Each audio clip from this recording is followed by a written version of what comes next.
تهیه چنین فیلم های مستند درباره شخصیت های معتبر همه ساحه ها به خصوص ساحه فرهنگ برای تربیه فرهنگی نسل نو است، برای تشکل ذوق زیبایی پرستی مردم به نهایت خدمت میکند.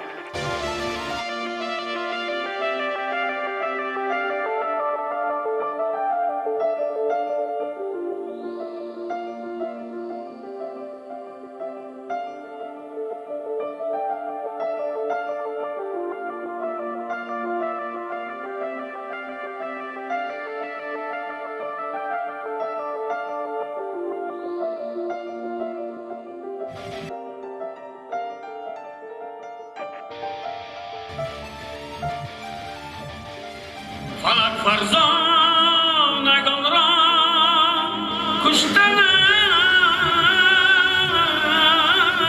چیست، همه یکدانگان را کشتن چیست.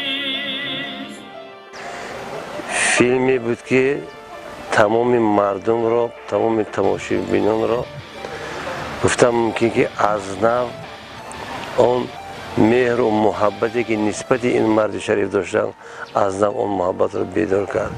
و باور کنید فیلم در حقیقت توانست مؤلف که فیلم را فیلمی تماشابین کند، فیلم را فیلم موثر کند، چون از همون ریختن اشک تماشابینان، از تمام سخنهایی که مردم نسبت این هم مؤلف و هم که گفتن شادروان عالم بابا خودش گواه این گفته است.